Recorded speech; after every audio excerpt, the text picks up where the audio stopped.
Leo dry fruits and spices trading limited company के IPO के बारे में। तो यह आईपीओ हमारा कल 1 जनवरी से खुलने जा रहा है। कंपनी क्या बिजनेस करती है, उसके फाइनेंशियल्स कैसे हैं, कंपनी के पीछे का ट्रैक रिकॉर्ड क्या है, कंपनी क्यों आईपीओ लेके आ रही है, कितने करोड़ रुपए का इशू साइज लेके आई है, उसका प्राइस बैंड क्या रखा है, इसका ग्रे मार्केट प्रीमियम क्या चल रहा है, इस आईपीओ को अप्लाई करें या अवॉइड करें, अगर अप्लाई करें तो लॉन्ग टर्म के लिए अप्लाई करें या शॉर्ट टर्म के लिए, ये सारी ही बातें मैं इस वीडियो में कवर करूंगा। तो लास्ट तक वीडियो को जरूर देखिएगा। तो अगर मैं सबसे पहले इसके बिजनेस की बात करूं तो इसकी जो स्थापना है 2019 में ही हुई है, मतलब 4 से 5 साल इस कंपनी को भी बिजनेस करते हुए हैं। और कंपनी के नाम से ही क्लियर है, Leo dry fruits and spices trading limited.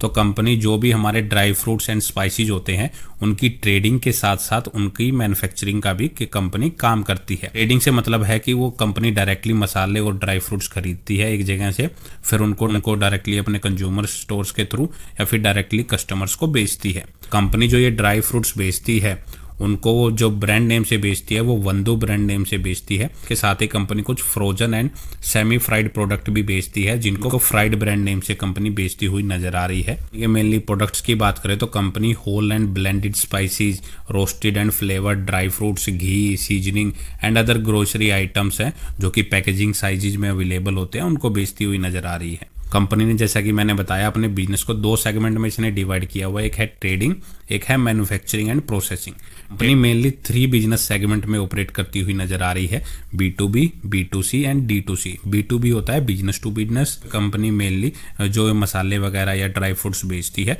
वो किसी अदर कंपनी को बेचती है। फिर दूसरा है B2C। B2C होता है बिजनेस टू कस्टमर।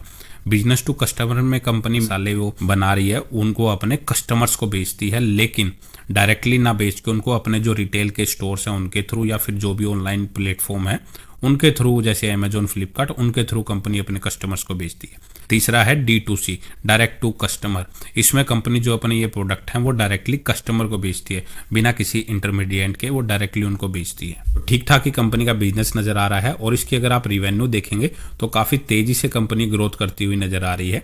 2022 में 5 करोड़ का कंपनी का सिर्फ रिवेन्यू था, जो 2024 में बढ़ के 62 करोड़ तक पहुंच चुका है। और प्रॉफिटेबिलिटी भी अगर आप देखेंगे, कंपनी का 2022 में लगभग 7 लाख का प्रॉफिट था, जो बढ़ के 6.5 करोड़ तक पहुंच चुका है 2024 में।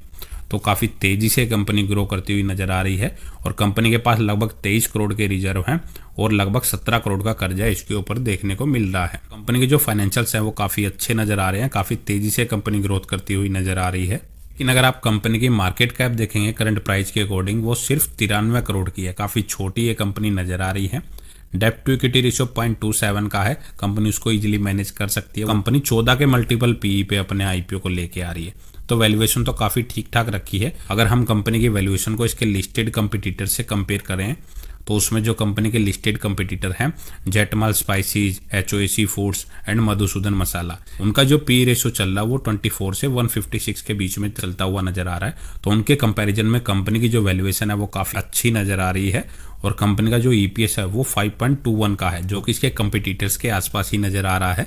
तो मतलब कंपनी उनसे काफी चीपेस्ट वैल्यू पे अपने आईपीओ को लेके आ रही है। और अगर हम ऑब्जेक्ट देखें कंपनी मार्केट से पैसा क्यों रेज कर रही है, तो कंपनी जो फ्यूचर की वर्किंग कैपिटल की रिक्वायरमेंट है उसको पूरा करने के लिए इस पैसे का यूज करेगी, साथ ही अपने प्रोडक्ट की ब्रांडिंग, एडवर्टाइजमेंट एंड मार्केटिंग के लिए इस पैसे का यूज करेगी और नॉर्मली जनरल कॉर्पोरेट पर्पज के लिए इस पैसे का यूज कर सकती है। यह आईपीओ हमारा 1 जनवरी से 3 जनवरी के बीच में खुलेगा। 51 से 52 रुपए पर शेयर इसका प्राइस बैंड रखा गया है। एक लोट में कंपनी आपको 2000 शेयर ऑफर कर रही है और लगभग 25 करोड़ रुपए का इशू साइज लेके आई है, जिसमें सारा का सारा फ्रेश इशू के जरिए रेज कर रही है। यह भी एक अच्छी बात देखने को मिल रही है कि यहाँ से जो कंपनी पैसा रेज करेगी वो कंपनी खुद के ऊपर ही इन्वेस्ट करने जा रही है। और 6 जनवरी के दिन इसके अलॉटमेंट का पता लगेगा। जिनको अलॉटमेंट नहीं मिलता उनका रिफंड 7 जनवरी को आ जाएगा। साथ ही जिनको मिल जाएगा उनके शेयर उनके डीमैट अकाउंट में 7 जनवरी को क्रेडिट हो जाएंगे, या फिर 8 जनवरी के दिन सुबह 10 बजे ये आईपीओ लिस्ट होगा, उससे पहले उनके शेयर उनके डीमैट अकाउंट में क्रेडिट हो जाएंगे। और रिटेल कैटेगरी के लिए इसमें 35% का कोटा रिजर्व रखा गया है और एक लोट अप्लाई करने के लिए आपको रिटेल कैटेगरी में 1,04,000 रुपए इसमें पे करने पड़ेंगे और मैक्सिमम रिटेल कैटेगरी में 1 ही लोट अप्लाई कर सकते हैं। एक से ज़्यादा लोट अप्लाई करने के लिए आपको HNI कैटेगरी में अप्लाई करना पड़ेगा।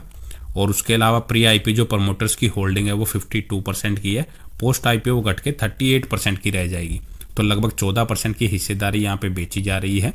हालांकि प्रमोटर्स की जो हिस्सेदारी है इसमें काफ़ी कम रह जाएगी और अगर हम आज के इसके लेटेस्ट ग्रे मार्केट प्रीमियम की बात करें तो इसका जो ग्रे मार्केट प्रीमियम चल रहा है वो फिलहाल 0 पे ही चलता हुआ नजर आ रहा है। तो ग्रे मार्केट प्रीमियम में इस कंपनी की फिलहाल कोई डिमांड इतनी ज़्यादा नहीं चल रही है।